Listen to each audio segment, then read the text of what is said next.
This week at the movies, the director of The Dark Knight is back, and he's messing with our heads in Inception, starring Leonardo DiCaprio. Everyone's been waiting for it. Does this movie live up to the hype? Let's go shake him up. I am impressed. Also coming up this week... Once you enter, there's no going back. Sweet. We've got magic to do. Nicolas Cage and Jay Baruchel square off against Alfred Molina for control of the planet in The Sorcerer's Apprentice. Plus, he's the king of the world. He's a duly appointed federal marshal. He's Howard Hughes. We look at the ups and downs in the career of Leonardo DiCaprio. Dr. Harris. Yes? Do you concur? We create the world of the dream.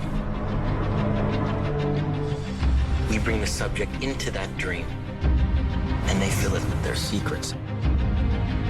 Then you break in and steal it. Well, it's not strictly speaking legal.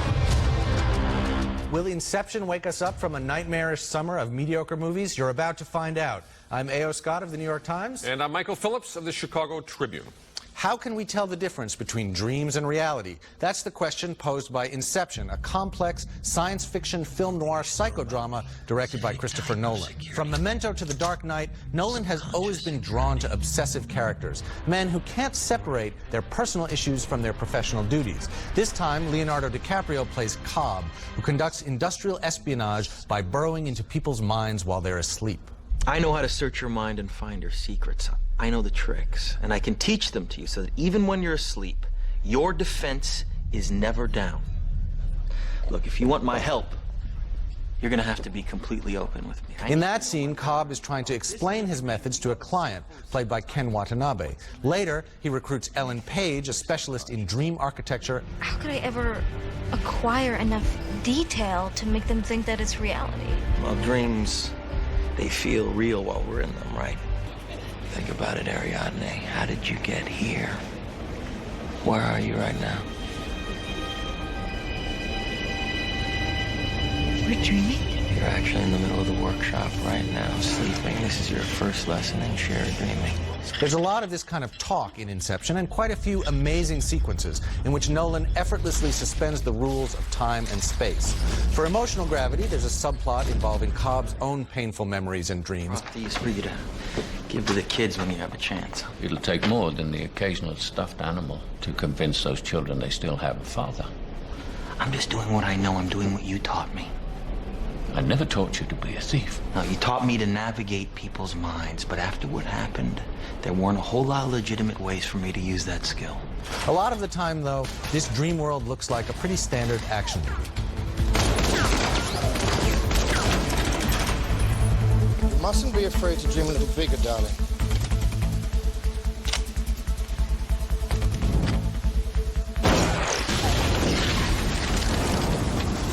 I was impressed by the techniques in Inception, but I have to say I wasn't blown away. Nolan's vision of the unconscious is a little too orderly and conventional, not nearly messy, haunting, or mysterious enough to trouble your sleep. Strip away the symbolism and you have an above-average heist movie. In some quarters, Inception is already being hailed as a masterpiece on a level with Blade Runner or 2001. I frankly don't think its mysteries run all that deep, but its surface is definitely something to see, so you should see it. Yes, I say see Without it. your expectations being raised The hype is the enemy, Tony. I say see it. It's good, not great. It's not my favorite Christopher Nolan picture. I prefer, in many ways, Memento. I prefer The Dark Knight in many ways. I prefer The Prestige, actually. Yeah, I don't like that. That's the one I don't like. That's my favorite. But what you have here is you have a quite ordinary espionage plot, which is the point of this heist and kind of the business machinations with the Ken Watanabe character. Not very interesting, and it's really just there to kind of support this complicated dream world where you're talking about 3 different levels of reality. Time is moving at different speeds on each level, and I guess my question for the audiences is it going to be too discombobulating, or for a mass audience, and yet for some of us is it disorienting enough? Well, is it magical enough? That was my problem, is that it all resolved too neatly, and that the worlds of these dreams, of these interlocking concentric dreams, were much too neatly laid out. In all of the Ellen Page dialogue scenes where, you know, Leo DiCaprio neatly explains what the rules are of dreaming. Now, in level 2, things move at this speed. And this sets up some wonderfully rendered visual flights where the CGI and the traditional filmmaking combine in spectacular, okay, this is why and Nolan's really good. eye-popping This ways. is why Nolan is good, and this is why the film is worth seeing, because you're getting a lot of computer effects, but you're getting also an awful lot of work that it was done strictly on set, in camera, in a mixture of 35 and 65 millimeter, and in the best action sequence, and really the most satisfying scene, I think, overall, is this... The hotel corridor. The hotel corridor tilted on its side, zero gravity fight. And yes, it's riffing on 2001, among other things, but that is the one moment, among maybe 2 or 3 others, where you felt like Nolan's concerns as a filmmaker and this sort of dream logic and a traditional action sequence all worked together. Yeah. But where it didn't, I think, or where Nolan, I think, fell short, was in getting that sense of the unconscious as a dangerous, feverish place full of longing and desire and surprises. Basically, in the end, in all of these dreams, what's happening is a bunch of people are chasing each other around shooting guns, which is like an action movie. And my dreams I think especially there's a whole track that's shot than in the Canadian Rockies that is absolutely the most ordinary stuff in the film. But the best stuff, where you have images like the city of Paris being folded in half like a sandwich, simply because the Ellen Page character is imagining it, that's very elegantly done. And that's why the movie is worth seeing. I think it's not a masterpiece. No, not a masterpiece, although we're going to argue about that in a web exclusive full of spoilers, which we have been very careful not to give away willy-nilly here. So with Tasha Robinson of the Onion's AV Club. Good, looking forward to it. Coming up next, the National Treasure team is back with the new Disney adventure, The Sorcerer's Apprentice, starring Nicolas Cage. You should run. You are going to be a force for good and a very important sorcerer. What? All over the world, dark forces are gathering. Hello, Balthazar. You've been chosen to stop them. So, let's go train. From the epic poem by Johann Wolfgang von Goethe and the Mickey Mouse sequence in Disney's own Fantasia comes the latest Jerry Bruckheimer action-adventure starring Nicolas Cage. Yes, it's The Sorcerer's Apprentice, in which Cage has much better hair than he did in the National Treasure movies. He plays one of Merlin the Magician's students of sorcery, Balthazar, locked in a battle across the ages, most recently in modern-day New York City, with his nemesis, an evil sorcerer played by Alfred Molina. Kill him.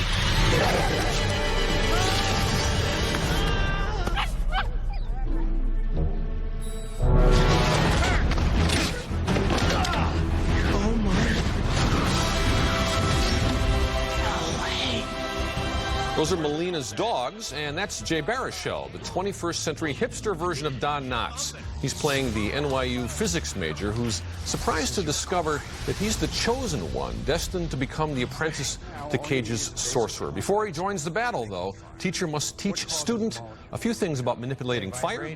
Everything we see is in a constant state of vibration, thus the illusion of solidity. But how do we take that which appears solid and have it burst into flames? We will the vibrations to go faster. Step 1, clear your mind. Step 2, see the molecules. Step 3, make them shake.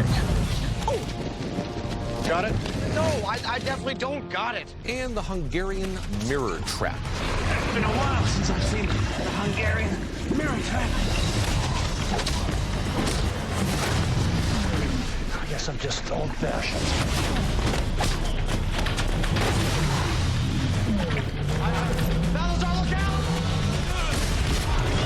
Now, when you can find them amid the fireballs and the blue energy thingies flying out of their hands, Cage, Baruchel, Molina, and Teresa Palmer, as the college student's lifelong crush, are all quite a bit better than their material.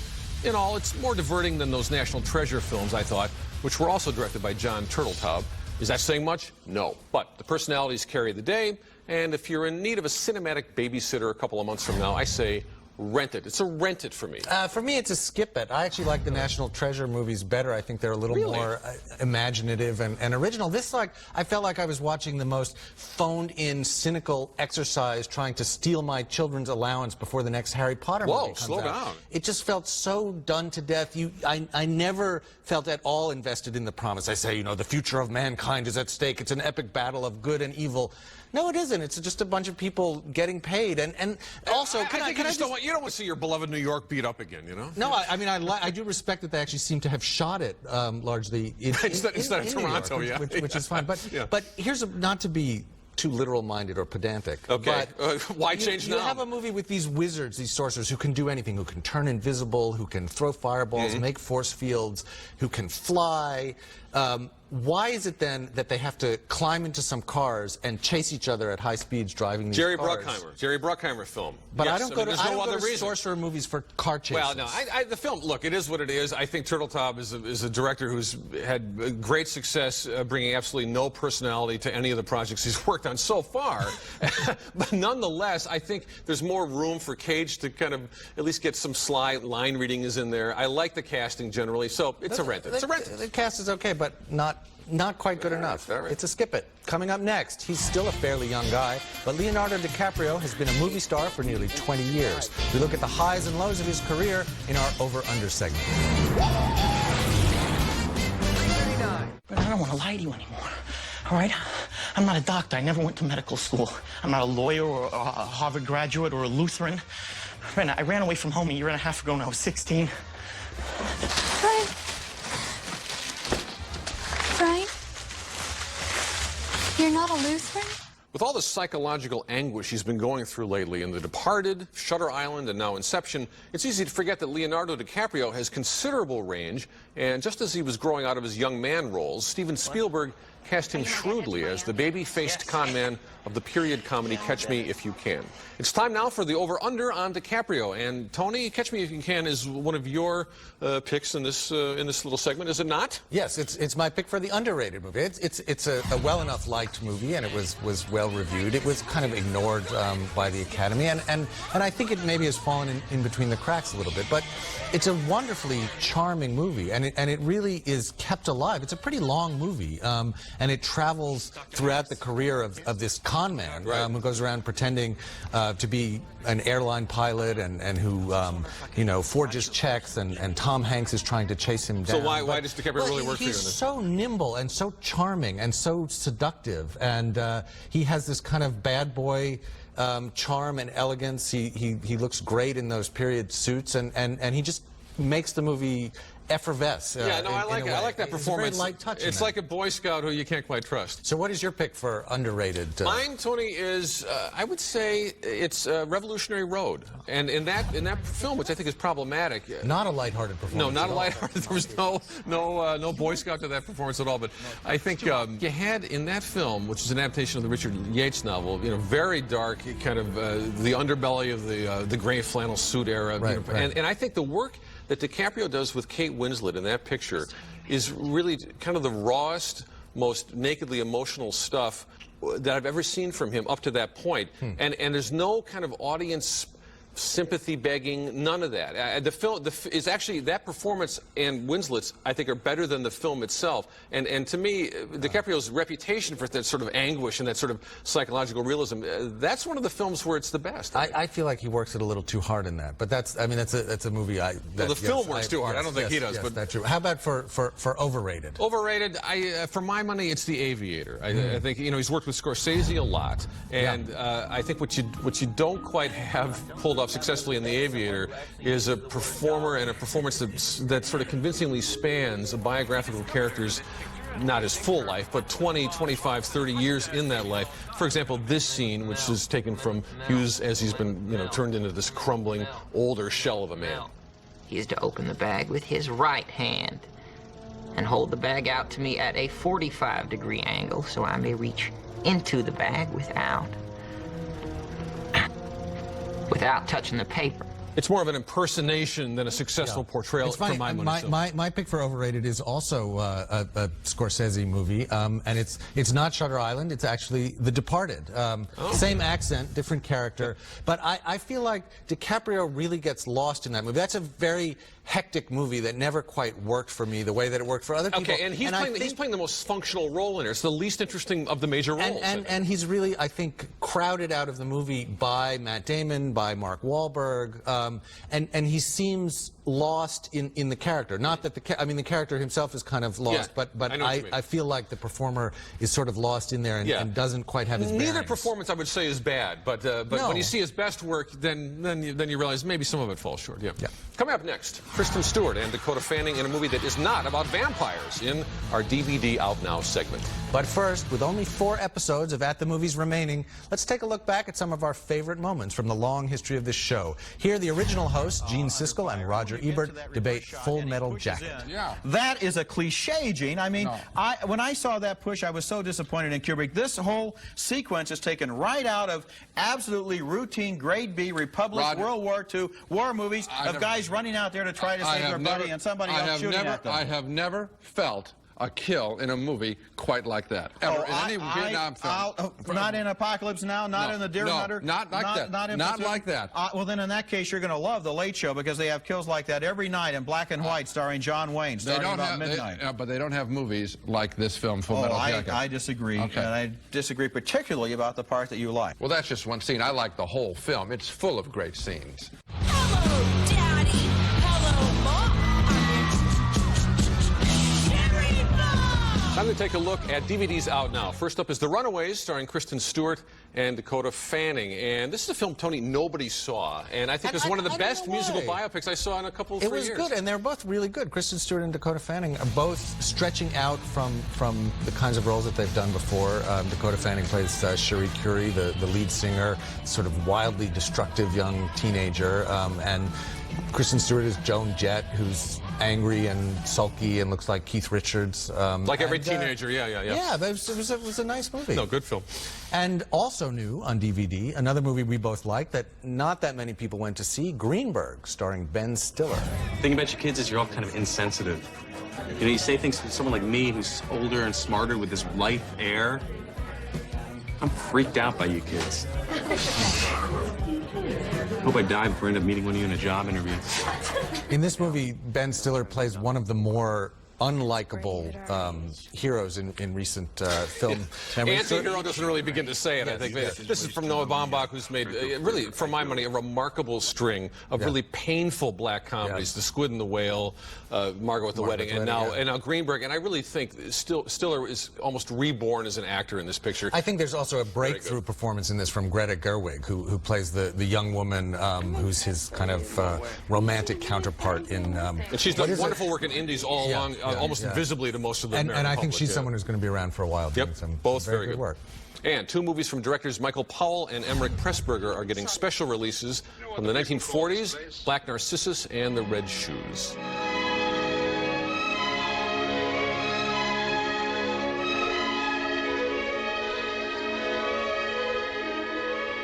This is really, I think, a triumph of film restoration and of technical transfer. These are both from Criterion, and they show off the beautiful Technicolor cinematography of Jack Cardiff, who shot both of these movies. They are just so exquisite to look at. Mouth-watering. 1947 for the Black Narcissus, which is set in the Himalayas, although certainly not shot there. Very studio-bound, but gorgeous. And, you know, the work from Deborah Carr, Gene Simmons, incredible. And The Red Shoes is more familiar to most people, I think, Tony, but when you see it properly kind of presented in the visual imagery, it is just ravishing, and you really believe, and you see every image supports that idea of, like, you cannot live without your art. Exactly. Well, and all of the emotion and the melodrama and the difficulty of artistic creation and performance all wrapped up in this lovely package. I love Powell and Pressburger. Yeah, terrific. Coming up next, can't decide what to see in theaters. Stay tuned for my 3 to see. I want to see him again. You do? You do? Closed captioning for At the Movies is sponsored by Hotel provided by Park Hyatt Chicago, Chicago's award-winning hotel and luxury dining experience, located in the heart of Chicago's Magnificent Mile on Water Tower Square. Two first-rate indies and the most feverishly anticipated big-budget movie of the summer on my 3 to see this week. Number 3 is Inception, starring Leonardo DiCaprio, which is more conversation piece than masterpiece, but still has enough visual flair and storytelling smarts to be worth checking out. Number 2 is Solitary Man, a stinging comedy of bad manners with a smart script and a great cast headed by Michael Douglas as a sleazy 60-something businessman in free fall. And number 1, the family movie of the summer, by which I mean the best movie about out a warts and all American family that I've seen in a very long time. It's The Kids Are All Right, starring Julianne Moore and Annette Bening. I think we're on the record for having mildly supported The Kids Are All Right by now. But yes, I love this film. I love that film. And I think Inception, it is a conversation piece more than a masterpiece, but I'm interested in hearing more of the conversation on the debate about whether or not its particular dream imagery is going to work for people. I think this is one that a lot of people are going to go see, are going to be curious about, and I think there'll be interesting discussion about it. And it might be a little bit polarizing, which is always a good thing. All right, that's it for now. We'll leave you with a recap of this week's show. Remember, we'll be discussing Inception in more detail with Tasha Robinson of the Onion's AV Club. Just go to atthemoviestv.com and click on Web Exclusives. And join us next week for reviews of Salt with Angelina Jolie and Ramona and Beezus with Selena Gomez. Until then, we'll be at the movies.